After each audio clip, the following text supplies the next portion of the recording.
सुजस खास मुलाकात में हम आपको सुनवाने जा रहे हैं राजस्थान की मुख्य सचिव श्रीमती उषा शर्मा से डॉक्टर सालेहा की बातचीत।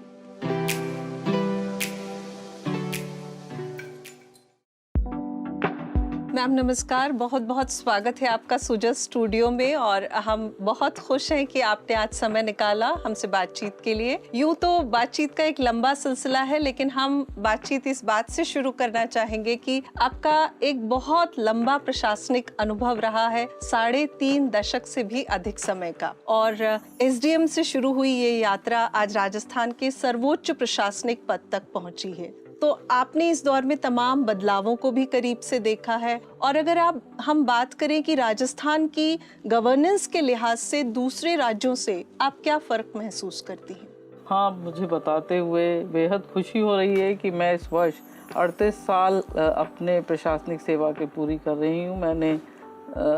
वर्ष 1986 में भारतीय प्रशासनिक सेवा को ज्वाइन किया और मुझे त्रिपुरा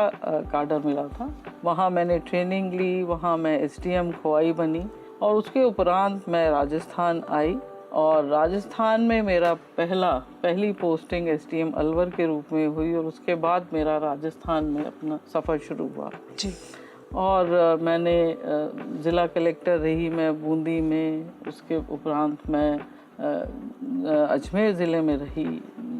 शिक्षा विभाग में जितने भी प्रशासनिक अधिकारी एक सपना देखता है कि मुझे इन विभागों में रहना चाहिए, तो राज्य सरकार ने मुझे वो अवसर प्रदान किए। मैं शिक्षा विभाग में रही, बिजली विभाग, सहकारिता, urban development, tourism, art and culture, और उसके उपरांत मैं दिल्ली में केंद्र सरकार में डेपुटेशन पे गई, जहां मैं 10 वर्ष वहां भी रही। और उसके बाद माननीय मुख्यमंत्री महोदय मुझे यहाँ मुख्य सचिव के पद पर लेके आए। और ये मैं ज़रूर कहना चाहूँगी कि जो 38 साल का सफ़र रहा, इसमें बहुत अनुभव हुए जी। और राजस्थान के अगर मैं परिप्रेक्ष्य में आपको बताना चाहूँ कि मैंने 1989 से राजस्थान को बड़ा नज़दीक से देखा है और जितनी प्रगति राजस्थान में हर क्षेत्र में हुई है उसको देख के बहुत गर्व होता है। और आज जब मैं मुख्य सचिव के पद पे बैठी हूँ और हर विभाग की रिव्यू करती हूँ मैं अपने अधिकारियों के साथ और उनकी टीम के साथ, तो ये बेहद बताते हुए मुझे खुशी हो रही है कि चाहे वो सेंट्रली स्पॉन्सर्ड स्कीम्स हैं या राज्य सरकार की फ्लैगशिप प्रोग्राम्स हैं, सभी प्रोग्राम्स में हम जो है अग्रणी कैटेगरी में आते हैं। और हमें जो हमारा तरीका है इम्प्लीमेंटेशन करने का, उसको भारत सरकार भी बहुत सराहती है, चाहे वो चिकित्सा का क्षेत्र है, अर्बन डेवलपमेंट का क्षेत्र है। मैं आपको नंबर ऑफ स्कीम्स बता सकती हूँ जिसमें राजस्थान ने बेहद अच्छा परफॉर्म किया है। जब मैम स्कीम्स की बात चली है, तो अगर बात करें चाहे उड़ान योजना हो, इंदिरा रसोई योजना हो, इंदिरा गांधी शहरी रोजगार गारंटी योजना हो, आपने कहा कि देश भर में इनका जिक्र भी है, चर्चा भी है, सराहना भी हो रही है, तो जाहिर सी बात है कि धरातल पर इन्हें लाने में बहुत सी चुनौतियां भी रही होंगी। तो कैसा आपको लगता है और कैसे उनका सामना किया गया? जैसे आपने जैसे कहा कि राजस्थान कई योजनाओं में अग्रणी रहा है। जैसे मैं स्वास्थ्य क्षेत्र का अगर उदाहरण दूं तो उसमें चिरंजीवी योजना है। राजस्थान पहला राज्य है जिसने चिरंजीवी योजना को लागू किया और बहुत शॉर्ट टाइम में हमने जो है इसमें उन सभी पहलुओं को मॉनिटर करते हुए इसको किस तरह से ग्राउंड पे इसको सीमलेसली हम लोग जो है इसको इम्प्लीमेंट कर पाएँ। इसमें हमारी पूरी ज़िला कलेक्टर, ज़िला प्रशासन, कलेक्टर्स के साथ घंटों मीटिंग करना, पूरी टीम को सेंसिटाइज करना, और हमने कोशिश की कि हम इसे 1 महीने के भीतर हम जो है इसे ग्राउंड पे उतार पाए। और हर व्यक्ति जो इस योजना से जुड़ा हुआ था उसको हमने सेंसिटाइज करने का पुरजोर प्रयास किया। और बताते हुए बेहद खुशी हो रही है कि न केवल राज्य में बल्कि इसको नेशनल लेवल पे अन्य राज्यों में भी इस स्कीम को बहुत सराहा जा रहा है। इसी तरह अगर हम उदाहरण दें इंदिरा रसोई योजना का, जिसमें माननीय मुख्यमंत्री महोदय का उद्देश्य था कि कोई भूखा नहीं सोए, और जिस तरह से शहरी क्षेत्र में इंदिरा गांधी रसोई योजना की क्रियान्विति हुई, आज उसको स्टडी करने के लिए कई राज्य अपनी टीम को भेज रहे हैं कि यहाँ राजस्थान में इस योजना को देखा जाए, पढ़ा जाए और उसका किस तरह से सक्सेसफुल इम्प्लीमेंटेशन हुआ है और एक ट्रांसपेरेंट तरीके से हुआ है, ये अपने आप में एक मॉडल बन के उभरा है। इसी तरह अगर हम बात करें इंदिरा गांधी शहरी रोजगार योजना की, राजस्थान फिर से अग्रणी राज्य है इस योजना को लागू करने में, और बहुत शॉर्ट टाइम में हमने 9 सितंबर को इसको लागू किया था और विदिन 2-3 मंथ्स हम लोगों ने श्रमिकों की संख्या काफ़ी बढ़ाई और इसमें ऐसे हमने सेक्टर्स चुने जिससे शहरी क्षेत्र में उनके टेंजिबल आउटकम्स आए, जैसे वाटर बॉडीज़ का रिजुविनेशन करना या शहर को सुंदर करने के लिए पेंटिंग का कार्य लेना, ऐसे टूरिस्ट स्पॉट्स बावड़ीज़ हैं उनको सुधारना, पार्क सुधारना, शमशान घाट हैं, कब्रिस्तान है, तो जिससे ये लगे कि इस योजना को बहुत सुनियोजित तरीके से इसको ग्राउंड पे इम्प्लीमेंट किया जा रहा है और एक समय के बाद जो एक परसेप्टेबल चेंज इस योजना की क्रियान्विति के मार्फत दिखना चाहिए वो लोगों को दिखे, ऐसा भी हम एक शॉर्ट टाइम में लोगों को इसका अनुभव हम दिला पाए। इसी तरह जब हम राइट टू हेल्थ की बात करते हैं, जो एक देश में एक चर्चा का विषय बन गया है, राजस्थान एकमात्र राज्य है जिसने राइट टू हेल्थ, जन जन को स्वास्थ्य का अधिकार मिले, इसके लिए ये राइट टू हेल्थ बिल लाया गया है, तो इसे पूरी तरह धरातल पर लाने का रोड मैप क्या होगा? जी, जैसा आपने कहा, और ये राइट टू हेल्थ जो है देश में एक चर्चा का विषय बना हुआ है, इसको राज्य में हर व्यक्ति ने सराहा क्योंकि राजस्थान अपने आप में स्टेट हेल्थ मॉडल बन के उभरा है और राइट टू हेल्थ में हम यही कोशिश कर रहे हैं कि इसमें ज़्यादा से ज़्यादा जो है हॉस्पिटल इससे जुड़ें और हम जो है इसके रूल्स जल्दी ही इसमें हम रूल्स भी तैयार कर लेंगे, जिससे जो हमारी मंशा है राइट टू हेल्थ को इम्प्लीमेंट करने की वो हम धरातल पे उतार पाएँ। जब से आपका कार्यकाल शुरू हुआ तब से तकरीबन 1.25 साल ये पूरा हुआ है और आपकी शुरुआती दौर से ही ई गवर्नेंस में खासी रुचि रही है, टैग बेस्ड प्रोजेक्ट्स पे भी आप इसको बहुत हिमायत करती रही हैं और आपने सचिवालय में भी कुछ समय पहले ही ई फाइलिंग सिस्टम इंट्रोड्यूस किया, तो इसे आप कितना कारगर पाती हैं और आगे के लिए क्या सोच रखती? जी, जब मैं आई थी, क्योंकि मेरे मन में बहुत बड़ी इच्छा थी कि मैं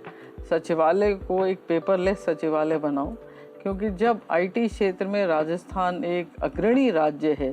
तो हमारे यहाँ भी सचिवालय में और निदेशालय में, कलेक्टर्स ऑफिसेस, क्यों नहीं आज के टाइम में हम जो है इस पूरे वर्किंग व्यवस्था को एक पेपरलेस व्यवस्था बनाए। और इसमें जब मैंने अपने अधिकारियों के साथ चर्चा की तो उन्होंने इसमें रुचि दिखाई। फिर हम लोगों ने एक टीम बनाई, एक टास्क फोर्स बनाई और उसमें हम प्रत्येक थर्सडे सभी नोडल ऑफिसर्स के साथ, सभी एचओडीज के साथ, कलेक्टर्स के साथ हम निरंतर इसमें जो है कार्य करते रहे, समीक्षा करते रहे, रोड मैप बनाते रहे, समयबद्ध तरीके से इसको पूरी कार्य योजना, ई प्रणाली योजना को कैसे लागू किया जाए, इसको हमने बहुत मेटिकुलसली हर हफ्ते इसकी समीक्षा करके हमने इसे लागू किया और जो मैंने सोचा था उससे कहीं ज़्यादा मुझे इसमें अच्छे नतीजे देखने को मिले। हम जो है सचिवालय में करीब 8 लाख से भी ज़्यादा फाइल्स को जो है हम ई फाइल प्रणाली पे अपलोड कर पाए और उसके बाद हमने जो फाइल्स स्कैन हो गई थी और जो फाइल्स रिकॉर्ड रूम में जाने वाली थी, बहुत बड़ी संख्या में हमने उन फाइल्स को रिकॉर्ड रूम में भेजा। उसका नतीजा ये हुआ कि सचिवालय पहले से बेहतर सुव्यवस्थित नज़र आने लगा, साफ नज़र आने लगा, सुंदर नज़र आने लगा और इसको बहुत ज़्यादा सराहा यहाँ के कर्मचारियों ने। उनको लगा कि इनकी वर्किंग जो है एकदम प्राइवेट सेक्टर या मल्टीनेशनल जो ऑफिसेज होते हैं वैसी हो गई है। अब कहीं से भी फाइल्स को हम जो है डिस्पोज ऑफ कर सकते हैं। जब मैं अधिकारियों के साथ इन विषयों पे बात करती हूँ तो वो यही कहते हैं कि इतना आरामदेह हो गया है कि हम कभी भी टूर पे जाते हैं तो कार से ही, गाड़ी में बैठे बैठे हम जो है फाइल्स का डिस्पोजल कर लेते हैं, और जब हम आते हैं तो हमारी जो टेबल पहले जो भरी रहती थी, अगर हम दौरे के बाद आते तो वो दृश्य देखने को नहीं मिलता। और अब सब चीज़ें जो हैं ऐप के माध्यम से, फ़ोन के माध्यम से डिस्पोज ऑफ की जा सकती हैं। कहीं पे भी बैठिए,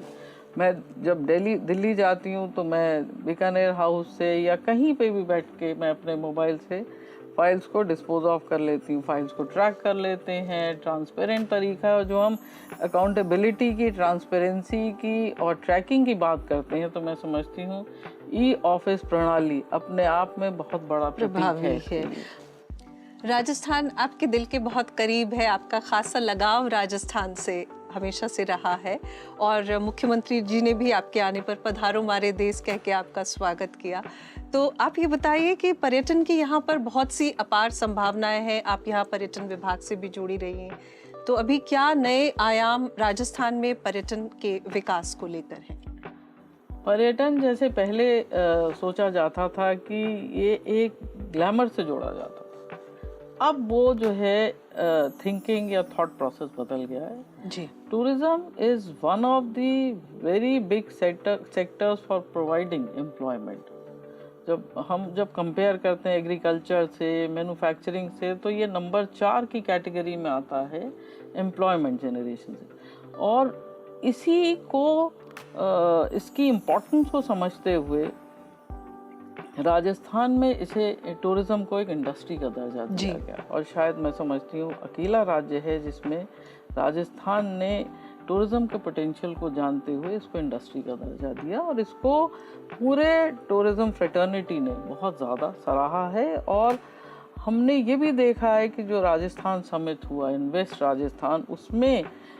इसको ध्यान में रखते हुए बहुत संख्या में हमारे पास प्रपोजल्स आए, जिसमें लोगों ने टूरिज्म से रिलेटेड जो एक्टिविटीज़ हैं, हॉस्पिटैलिटी सेक्टर से रिलेटेड एक्टिविटीज़ हैं, चाहे होटल हैं, रिजॉर्ट हैं, रिक्रिएशनल सेंटर्स हैं, कन्वेंशन सेंटर्स हैं, वहाँ इन्वेस्टमेंट करने की रुचि दिखाई। और हम सभी जानते हैं कि राजस्थान ने एक इंटरनेशनल लेवल पे एक मुकाम हासिल किया है टूरिज्म पॉइंट ऑफ व्यू से, क्योंकि यहाँ के व्यक्ति के डीएनए में जो है पधारो मारे देश की भावना रची हुई है। और अब तो जो कनेक्टिविटी है, चाहे वो सड़क से कनेक्टिविटी है, रेल से कनेक्टिविटी है या एयर से कनेक्टिविटी है, इट इज़ नो डिस्टेंस। तो यहाँ और हर ज़िले में जो है कुछ ना कुछ टूरिज्म पॉइंट ऑफ व्यू से दिखाने के लिए है, और रेंज बहुत वाइड है। हम चाहे डेजर्ट को देख लें, उसका एक अनुभव जो है इनक्रेडिबल है। फिर हम फोर्ट्स हैं, पैलेसेस हैं। अब एक जो नई कैटेगरी इसमें ऐड हुई है, वाइल्ड लाइफ सैंक्चुरी और लेपर्ड सैंक्चुरी, इसमें बॉर्डर टूरिज्म, इसमें लोगों ने बहुत ज़्यादा रुझान दिखाया है, दिलचस्पी दिखाई है। अब कहीं भी किसी भी देश के राजधानी में 10 मिनट की दूरी पे लेपर्ड सैंक्चुरी कहीं नहीं देखने को मिलेगी। राजस्थान में जयपुर में 10 मिनट की दूरी पे 2 लेपर्ड सैंक्चुरी हैं। तो इस तरह के जो अद्भुत अनुभव हैं पर्यटन को लेके, ये राजस्थान में ही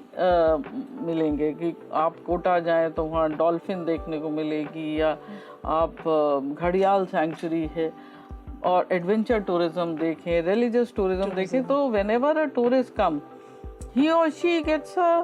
complete wholesome experience and wide ranging activities when it comes to experiencing tourism. So considering that Rajasthan has done exceedingly well on exploiting tourism potential, we are constantly working towards it. For example, we are focusing on how to sort of promote lesser known destinations. तो इसलिए चाहे वो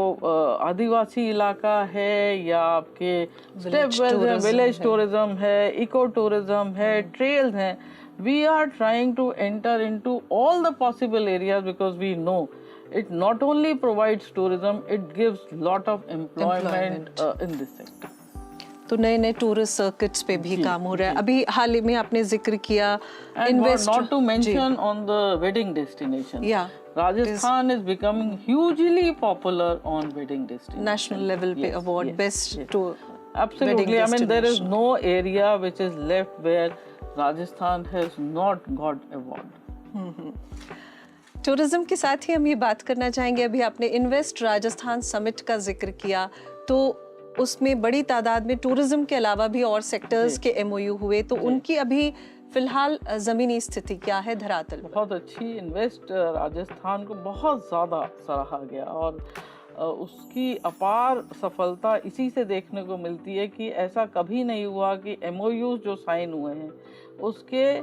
49% से भी ज़्यादा operationalise हुए हों, तो ये अपने आप में बहुत बड़ा सक्सेस इंडिकेटर है that this was a huge success.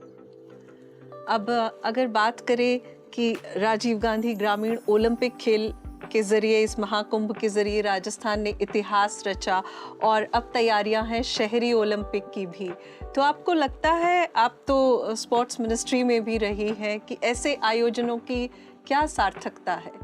नहीं, ये इस तरह के आयोजन बहुत ज़रूरी हैं, पर्टिकुलरली जो 2 साल कोविड हम लोगों ने जिस दौर से हम गुजरे हैं और दुख को और सुख को हमने बहुत करीब से देखा, तो उसके बाद इस तरह के आयोजन जिसमें लोगों का पार्टिसिपेशन और हर एज ग्रुप जुड़े, और इससे क्या होता है कि न केवल एक बहुत पॉजिटिव एनवायरनमेंट बनती है बल्कि एक हैप्पीनेस इंडेक्स भी जो है पूरे प्रदेश का इम्प्रूव होता है। हमने सोचा नहीं था कि रजिस्ट्रेशन के बाद इतनी बड़ी संख्या में हम जो है, चाहे वो ग्राम पंचायत स्तर था या ब्लॉक स्तर था, जिला स्तर था, राज्य स्तर था, इतनी बड़ी संख्या में चाहे 8 साल का बच्चा हो कि 80 साल के वृद्ध हो, वो सब आपस में एक बहुत कॉम्पिटिटिव स्पिरिट के साथ, बड़ी स्पोर्ट्समैन स्पिरिट के साथ इन खेलों में पार्टिसिपेट करेंगे, तो वो एक अद्भुत माहौल था। जब हमने इस की शुरुआत की थी तो ऐसा कभी भी नहीं एक्सपेक्ट किया था कि ये एक फेस्टिविटी, एक फेस्टिवल के रूप में उभर के आएगा, और चाहे वो लड़कियां थीं, बुजुर्ग थे, बुजुर्ग महिलाएं थीं, चाची पोती के साथ खेल रही है, दादी नाती के साथ, पोती के साथ, इस तरह का जो हमने एक पार्टिसिपेशन और भागीदारी जिसे मैं कहूँगी देखी, वो उसने अनेक ऐसी सक्सेस स्टोरीज हमें दिखाई कि फिर ये सोचा गया कि ये हर साल इस तरह का आयोजन होना चाहिए। और चूंकि पिछले साल शहरी क्षेत्र में नहीं हुआ था, तो इस बार शहर और ग्रामीण दोनों इलाके दोनों को मिला के आयोजन होगा। और पिछली बार कुछ जगह से हमें ये भी सुनने को मिला कि अगर हमें पता होता तो हम भी इसमें पार्टिसिपेट करते, तो इस बार हमने रजिस्ट्रेशन खोल दिए और बड़े पैमाने, उम्मीद है कि बहुत बड़े पैमाने पे, बहुत बड़ी संख्या में इसमें राजस्थान के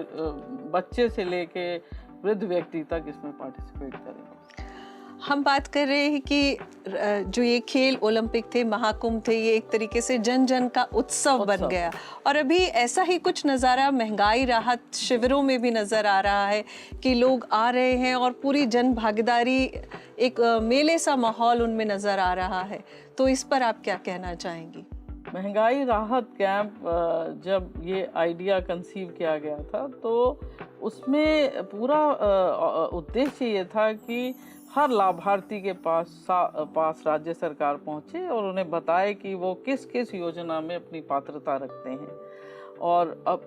जब इसको पूरी प्लानिंग की गई, एग्जीक्यूट की गई, तो कभी भी नहीं सोचा था कि डे 1 पे ही ये अभूतपूर्व नज़ारा हमको देखने को मिलेगा, क्योंकि दौसा में गई और मैंने भी कैंप्स देखे और बहुत लोगों से, बेनिफिशियरी से बातचीत भी की, तो एक जैसा आपने कहा कि बिल्कुल उत्सव जैसा माहौल है। बहुत उत्साह के साथ जो है लाभार्थी आ रहे हैं, सभी दस्तावेज लेके आ रहे हैं, हर चीज़ को समझ रहे हैं, हेल्प डेस्क पे जाते हैं, अपना रजिस्ट्रेशन कराते हैं, पर्ची कटवाते हैं, फिर उन योजनाओं के बारे में, एक एक योजना के बारे में समझते हैं, फिर उन सबको एक अपनी जैकेट में डालना, उसे रखना और एक बहुत गौरवान्वित महसूस करना कि मुझे जो है ये इन योजनाओं के तहत लाभ मिलेगा जो कि मुझे मिलना चाहिए। तो मैं समझती हूँ कि न केवल ये एक प्रयास था बल्कि ये बेस्ट मॉडल ऑफ गवर्नेंस था और एक ट्रांसपेरेंट मॉडल ऑफ गवर्नेंस था, जिसमें सरकार जो है जितने लाभार्थी हैं उन परिवारों के पास पहुंच के उनको ये बता रही है कि जिन योजनाओं में आप पात्रता रखते हैं आपको हम जो है इस पर्टिकुलर डेट से इस योजना का लाभ दिलवाएंगे। ये गवर्नेंस की जनता की उम्मीदों पर पूरी तरह खरी उतरने वाली बात हुई, लेकिन अगर हम अधिकारियों के स्तर पर इसकी बात करें, क्योंकि ये सारी चीज़ें हो रही है राजस्थान में, सुनवाई की भी अब वो है, अधिकार है और सूचना का अधिकार है, तो कहीं ना कहीं प्रशासनिक तंत्र की भी जवाबदेही बहुत बढ़ गई है, उनकी जिम्मेदारी, उनका उत्तरदायित्व। तो ऐसे में आप क्या चाहती हैं कि किस तरह निचले स्तर पर भी जो है वो सर्विस डिलीवरी हो सरकार ने बेहतर तरीके से? सरकार ने एक व्यवस्था बनाई है कि पहला बृहस्पतिवार, दूसरा बृहस्पतिवार, तीसरे बृहस्पतिवार पे किया इस तरह से गया है कि पहले बृहस्पतिवार पे ग्राम पंचायत पे जन सुनवाई होगी, दूसरे बृहस्पतिवार पे सब डिविजनल लेवल पे और तीसरे बृहस्पतिवार पे जिला स्तर पे जन सुनवाई की जाएगी। तो अपने आप में ये दर्शाता है कि सरकार बहुत संवेदनशील है और यही विश्वास दिलाना चाहती है जन जन को कि आप यहाँ हमारे पास आइए और हम आपकी समस्याओं का निराकरण करेंगे। इसी तरह एक शिकायत निवारण पोर्टल भी बना हुआ है, उसमें भी शिकायतें दर्ज की जाती हैं, पूरा कॉल सेंटर है और उन शिकायतों को जो है एसडीएम लेवल पे और ज़िला कलेक्टर लेवल पे, ग्राम पंचायत लेवल पे भी भेजा जाता है कि जब इन 3 थर्सडेज को ये कैंप लगते हैं तो इन परेशानियों पे ध्यान देते हुए या इन शिकायतों पे ध्यान देते हुए इन व्यक्तियों को बुलाएं और उनकी समस्या का समाधान करें। नहीं हो सकता तो उसका कारण बनाएं। तो इसमें हमें जो है सफलता देखने को मिली और इसमें सभी अधिकारी उस दिन प्रेजेंट रहते हैं। उसमें मेरे स्तर पे भी मैं यही प्रयास करती हूँ कि उन 3 थर्सडेज में मैं भी इन कैंप्स के बीच में अपनी भागीदारी दिखाऊं। आपका बहुत ही व्यस्त शेड्यूल है, every day is a meeting day for you, पर आपने यहाँ प्रदेश में नया वर्क कल्चर, नए वर्क एथिक्स के लिए क्या कदम उठाए हैं और आप उन्हें कितना संतोषप्रद पाती हैं? मैंने जिस पद को संभाला है उसमें एक ये अपेक्षा रहती है कि मुख्य सचिव के पद पर मैं एक टीम भावना पैदा करूं और एक कोऑर्डिनेटेड मैनर में सभी को मोटिवेट करते हुए जितनी भी राज्य सरकार की योजनाएं हैं उनको हम जो है सक्सेसफुली उनको किस तरह से इम्प्लीमेंट करें और कोशिश करें कि राजस्थान को हम जो है बहुत अग्रणी श्रेणी में रखें। वही प्रयास मैंने कार्यभार ग्रहण करने के बाद किया और इसमें समय समय पर उनकी मॉनिटरिंग करना, कोऑर्डिनेशन करना, उनकी कैपेसिटी बिल्डिंग, उनकी हैंड होल्डिंग, जहाँ भी लगता था कुछ गैप्स हैं, कोशिश यही रहती थी कि उन गैप्स को हम जो है कैसे फुलफ़िल करें। फिर केंद्र सरकार से सामंजस्य बना के हमारा जो भी फंड रिलीज़ होना चाहिए समय पे वो हमें समय से मिले और जो इंफ्रास्ट्रक्चर एरिया है, हेल्थ एरिया है, जितने सस्टेनेबल डेवलपमेंट गोल्स के रिलेटेड विभाग हैं उनको प्राथमिकता देते हुए हम जो है उन सभी क्षेत्रों में जहां हमें अग्रणी रहना चाहिए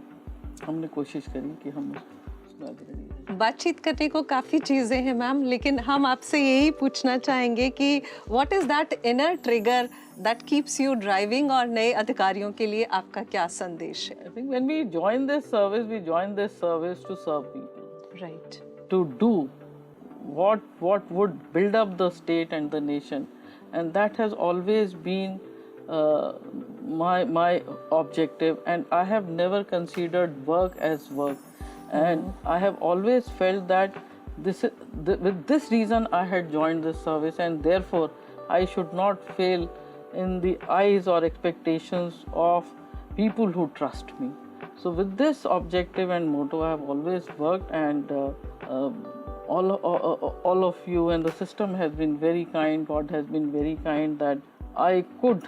do what I always thought of. And this is what I would like to always tell my colleagues, that let us do justice. We need to do justice to the cause for which we have joined this service. And let us, when people come to us, they should come and feel very, very satisfied that there is someone who's there for them. Thank you so much ma'am, इतना समय देने के लिए आज के कार्यक्रम में, और बहुत बहुत Thank you आपका for शुक्रिया। inviting me. It was a sheer pleasure and delight to have an interaction and conversation with you. Thank you so much. Thank you.